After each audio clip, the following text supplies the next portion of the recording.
life on all Earth. So no pressure here, guys, No, right? no pressure. No pressure. So, as you probably know, I'm J. Carl Gancher. I'm managing director of Circle of Blue, where we're reporting on what is probably, at least in my career and probably our lifetimes, the biggest story on the planet.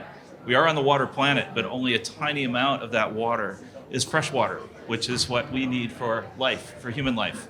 And on a good day, I'm about, 75% water, personally? Yeah, right around there, yeah. So I hope everybody's well hydrated. So we have a terrific panel here. We're going to have a very dynamic conversation and probably, hopefully, take a couple questions toward the end. But I do want to underscore that we face an emergency. This is probably, again, the number one story on the planet that we need to solve now. And there are a lot of people solving it. There are a lot of heroes, but we're not moving fast enough. So with that, I'm going to have our panelists introduce themselves. And then we're going to start with a quick overview of what we're facing now and where we're headed. So to my immediate right, Karine. So Karine Rouget, I lead Veolia in the US. So we are the leading global water company. And in the US, we actually serve 28 million people in water and wastewater services, municipal and industrial. Thanks for having me. I'm Henk Ovink. I've been water ambassador for the last almost 9 years and also leading on the UN Water Conference. I worked here post-Hurricane Sandy in the rebuilding of New York on President Obama's Hurricane Sandy task force. And coming out of the conference, there's a lot of actions moving forward, so we need you all. Yogita Mamsen. I'm with the World Bank's Global Water Practice. World Bank is one of the lead multilateral institutions where we have over $25 billion of portfolio in water, and we are looking to do even more. Great. Well, Hank, do I call you Mr. Ambassador? No, you can call me Hank. You know this. The world's ambassador for water, or at least for so many of us. Hank, give us an overview. What are we facing? We just came out of a UN water conference. But we have hotspots, we have grand challenges happening all around the world right now. So give us an overview. Yeah, so the overview is pretty bleak. Luckily, we're working on it and there's a lot of action. But one part of the water agenda is really about water, sanitation, and hygiene. This is called WASH for the geeks and freaks among us. And within that, it's 2023, and I have to say we still have over 2 billion people lacking access to safe drinking water. Billion, not million. That means a quarter of the world's population do not have that access. Second, even more of these people do not have access to hygiene facilities that are safe and sound. And in the context of a pandemic we just came out of, that is exactly their first line of defense in the combination of water. And more, half of the world's planet, 4 billion, lack access to sanitation that is safe and sound. Now, you think this is an infrastructure problem, but this is actually a social problem and an economic problem. It immediately impacts the most vulnerable, and within those communities, women and girls predominantly are hit hardest. Not that they are vulnerable by themselves, but made vulnerable by water insecurity and male-dominant practices. So it's women and kids that walk the wells for hours every day, girls being raped on their way to school, can't go to school because there are no sanitation and hygiene facilities, and so forth. So that's one part of the agenda that's massive, and it's connected to many of our equity, social, but also economic opportunities. The second is water itself as a resource. It's connected to everything. So we need it for our health, for our food, for our energy. We need it to combat climate change and limit it to 1.5 or 2 degrees, but also to increase our redundancy and resiliency in our environmental and social and economic systems like our cities. So without that freshwater resources, we lost. We lose our biodiversity, but we also lose our capacity to build resiliency and mitigate climate action.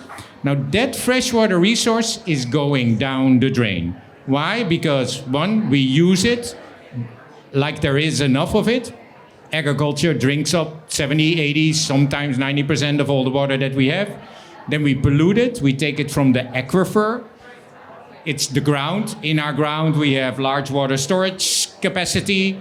And half of those aquifers are past their tipping point, meaning a natural recovery is close to impossible.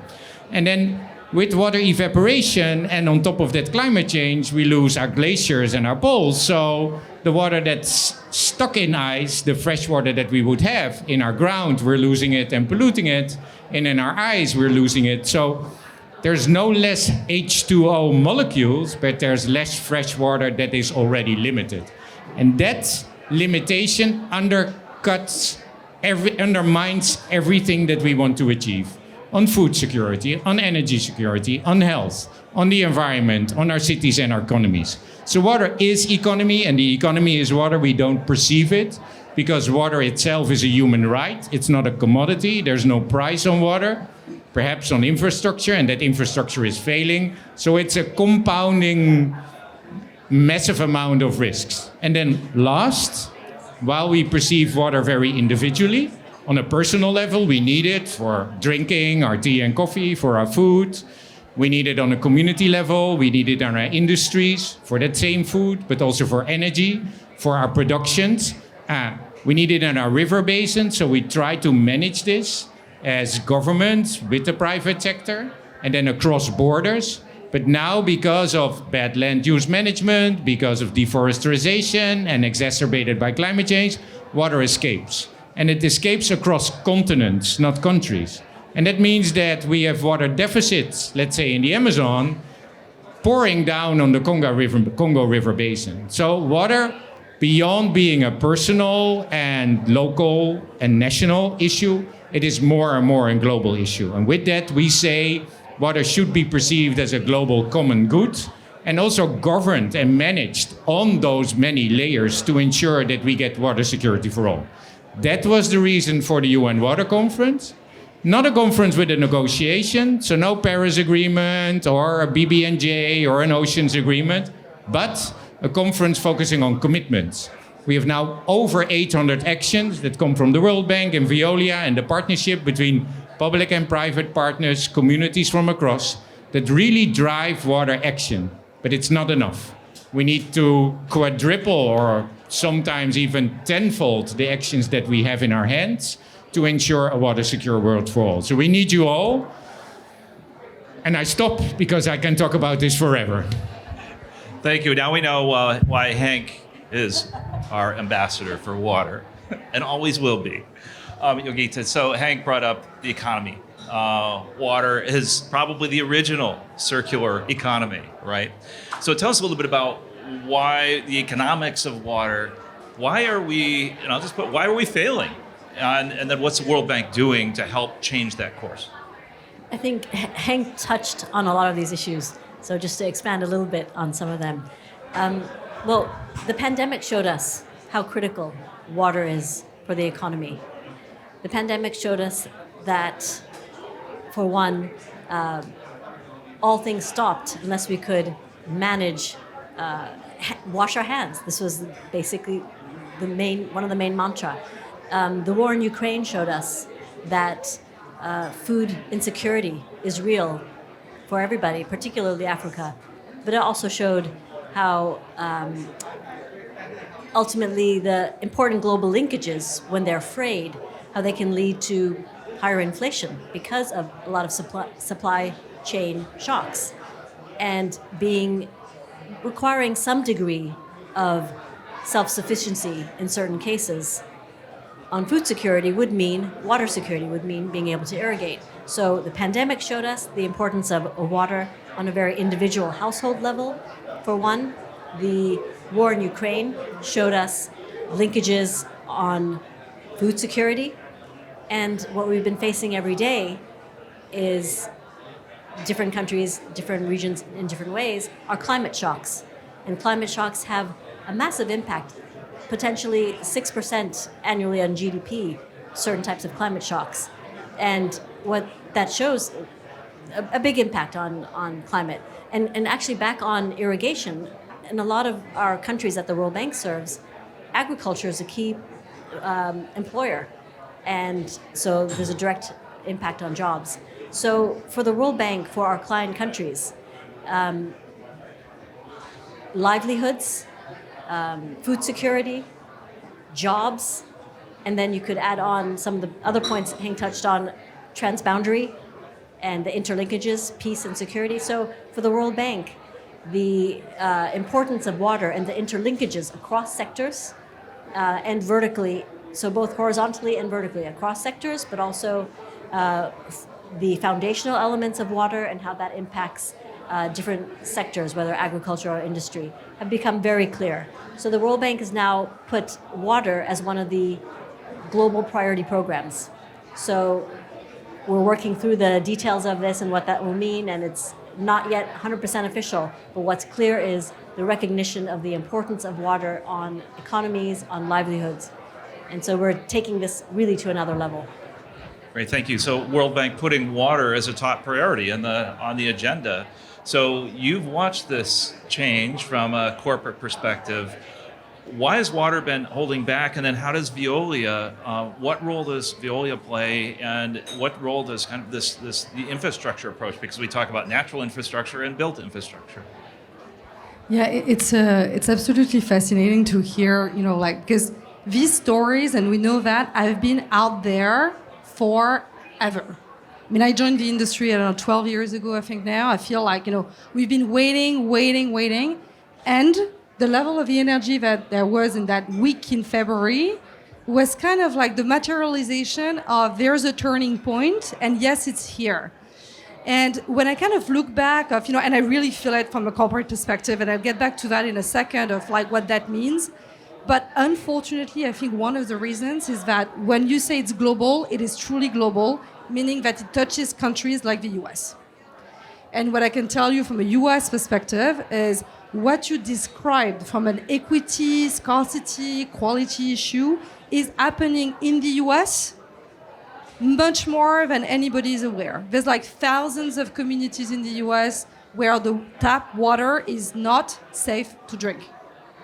There's millions of people in the US who don't have access to tap water. I'm not even talking about sanitation.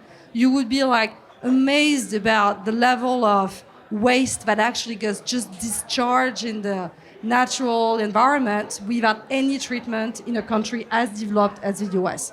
And when you add to that situation, which, infrastructure isn't great here, but when you add to that climate extreme events, plus a level of awareness that suddenly this is touching the muscle of the economy, because industries who want to relocate cheap manufacturers are really looking hard at their ability to access water in a safe and resilient way. So suddenly this is really becoming a big necessary driver for economic development. Then I think it turns a level of awareness that, different conversations are happening.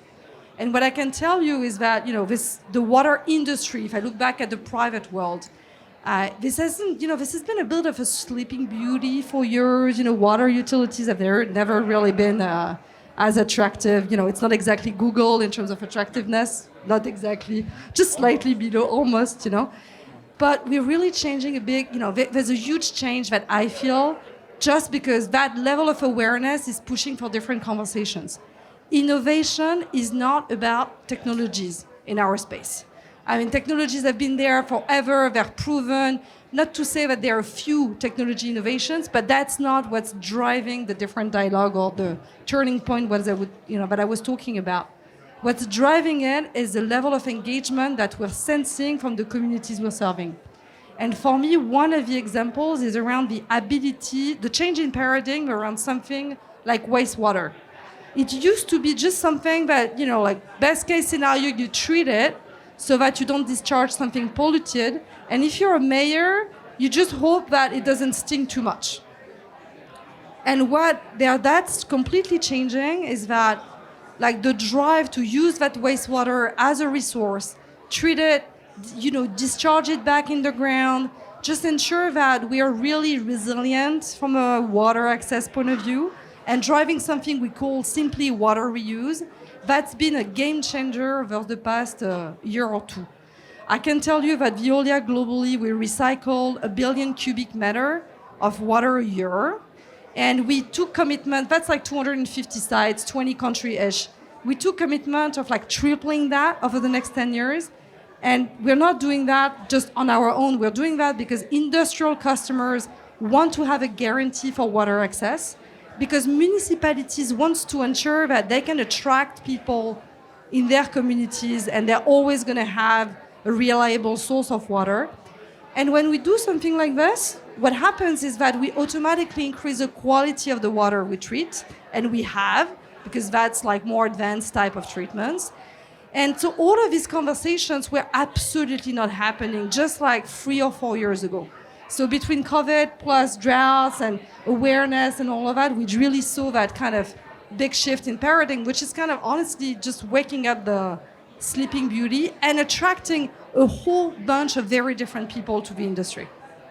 So it's the vibe is very different. It's almost Google now. It's picking up on this.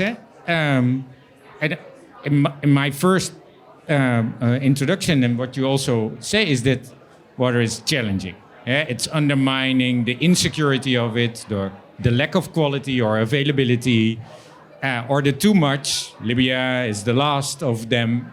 Those disasters is really a large challenge. But it is the solution space for all those sustainable development goals or challenges that we face. Invest in water for better health, for energy opportunities, for mitigating climate, to adapt to climate, to produce energy and food and a healthy environment and so forth. So investing in water is your best bet, you could say. And wastewater treatment plants right now, if you add them all up around the world, and we don't have enough of them, but if you add them all up, they have a larger carbon footprint than the shipping industry. But the best wastewater treatment plants that we develop today are energy producers. They create water and they help us reduce and reuse our water use and reuse it again and recharge that aquifer that we're depleting. So just rethink that, combine innovation with better policies and practice, partnerships from the ground up, and finance mechanisms in a different way that attribute value, not to a short-term profit and a single scale, but value across health and energy, environment and climate. You start to capture those revenues and see that investing in water, literally on a value-based approach, trickles down across everything in society. So the solution space water provides for climate and sustainability is amazing. And it's unlocking now, as I totally agree. 10 years ago, we thought, who's that, a water freak?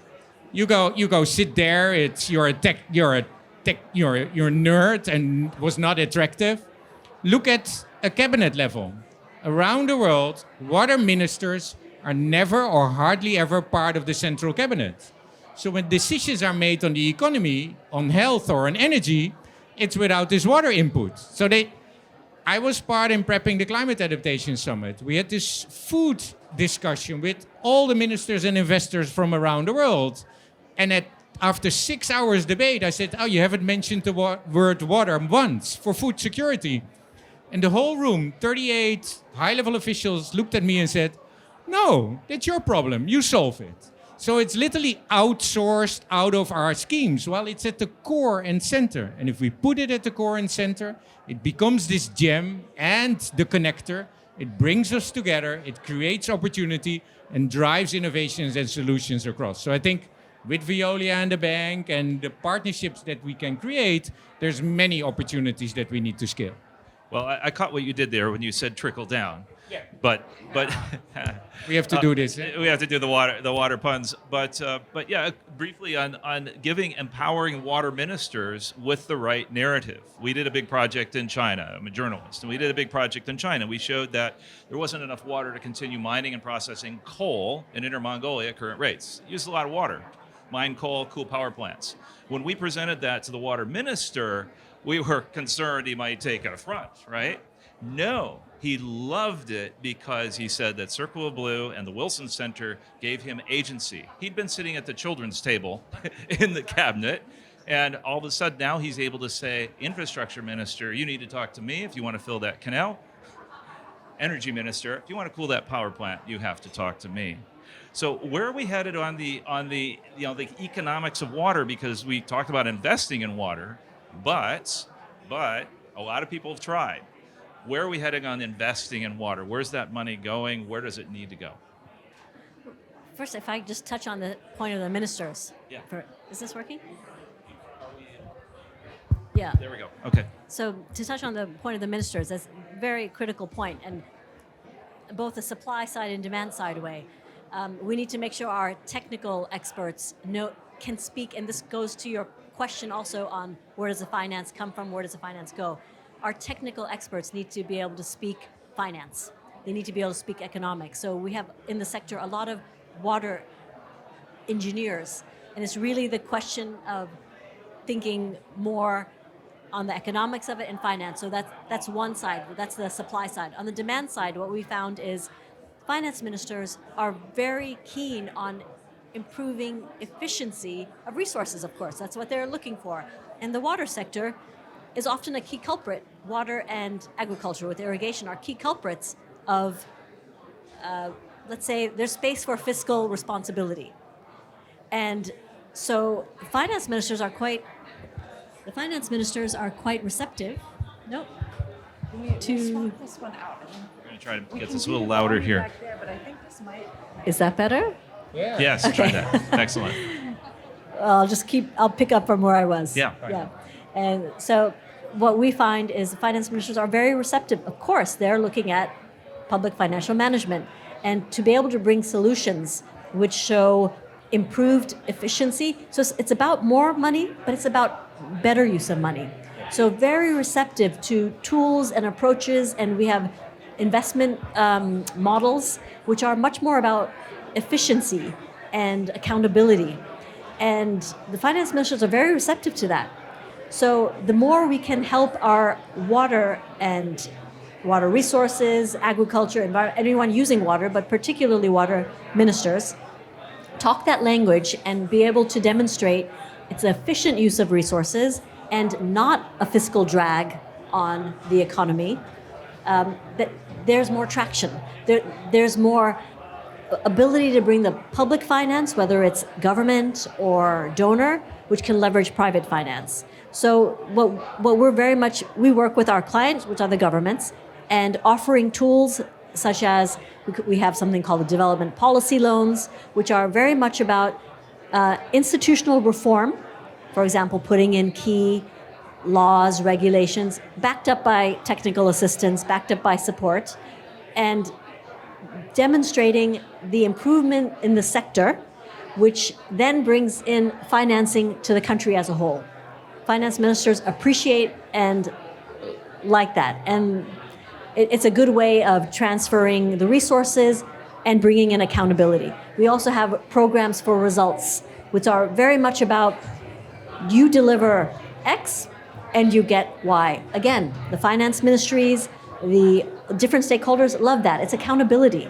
It shows we support our clients deliver water access, irrigation access, foundational issues on institutions, and delivering that will bring in more concessional financing and potentially leverage the private sector. So bringing in more money is critical, but using what we have efficiently and effectively is very critical because we don't have a penny to waste, and ensuring the institutional foundations so that when we bring in the resources, we can leverage the private sector and the private sector feels the institutional setup is there, consistency, accountability.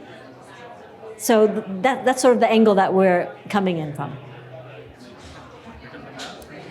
Yeah, as I was listening to you, I think the point on governance and like that's really essential, and because it's been a neglected sector, it hasn't always kind of got the attention needed for that specific point.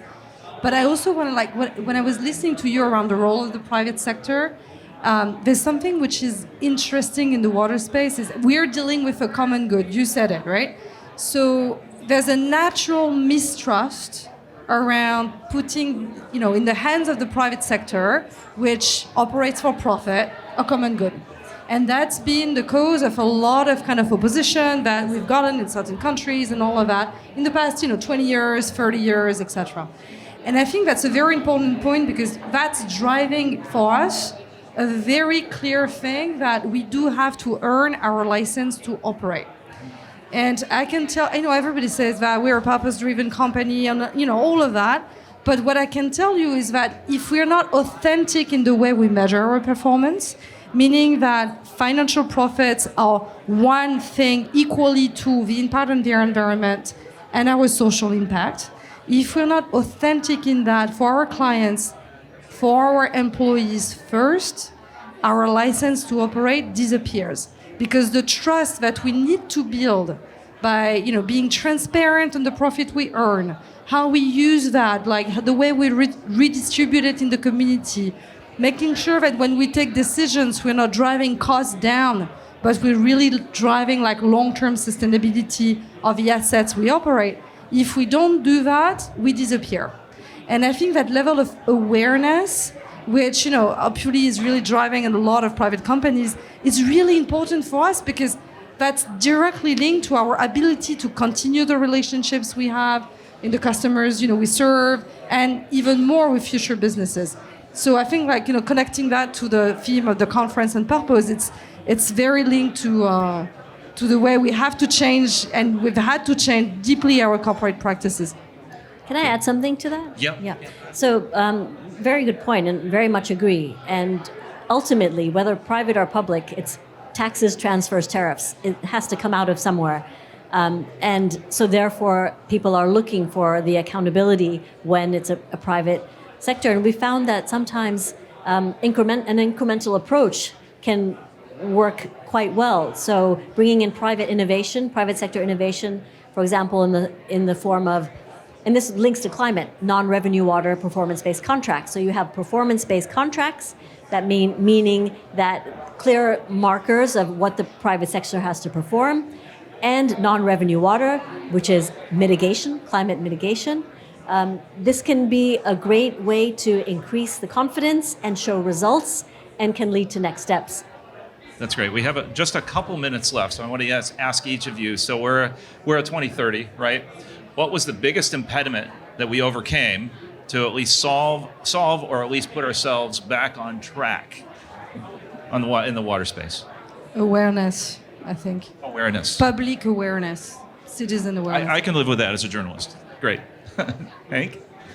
I think ownership, because we talk about it, but we don't own it. And I think from all sides, if we literally start to understand what ownership on water means, it will have, I'm not going to say trickle-down effect anymore, but it will have a direct impact on the way we evaluate and validate both our risks as well as our opportunities, and drive our policies, but also how we position, being it on a political level or on a societal level, the ones that really run with water. And with that, it also attracts the young and the newer generations to education, to research, and to the jobs that we so much need in this water space, or the relationship to that water space. So ownership across society of this issue of water is going to be key. So similar to that, is this working? Yeah. Similar to that, I would say partnership. And partnership on many levels. Partnership, private-public, partnership across sectors, agriculture, finance, water, energy, partnership across the multilaterals, partnership, I'd say. So partnership. So I'll add to that, being a journalist covering water. Of course, I love the awareness piece, but also awareness of, back to what Hank, where we started. Water, food, energy, climate, justice, they're all tied together. Right now, they tend to be in their own buckets. So so as Hank will say, and I'm sure he'll kick me in a second, we need to connect the drops. So each of you, take a shorter shower, that's great. But probably the most important thing you can do is what you've heard here, is get involved in policy, get involved on the local level, on the national level. I'll tell a quick little story. On the flight here, I sat next to my US congressman, and who is still on the fence on climate change, shall we say. So I talked to him a bit, and on the flight he asked, so what do you do in Michigan? And I said, in Traverse City, my hometown. And I said, I work in water security. And I let that sit. And about 5 or 10 minutes later, he couldn't stand it. So he came back and asked me, so what's water security? And we have a new ambassador. And we have a new ambassador. And so I gave him just a little bit, and then he went back to working. In the concourse at the airport, he came up to me and he said, well, the next wars won't be fought over oil. They'll be fought over water. You know what I did? I paused and I said, well, They already are. And he poked me and he said, I'll have my staff contact you. Guess what? I was doing an interview yesterday and I was interrupted by his staff contacting me. So one-to-one policy, drive it, connect the drops, and we can solve this. Thank you. Thank you. Everybody. Thank you. Thank you. Thank you.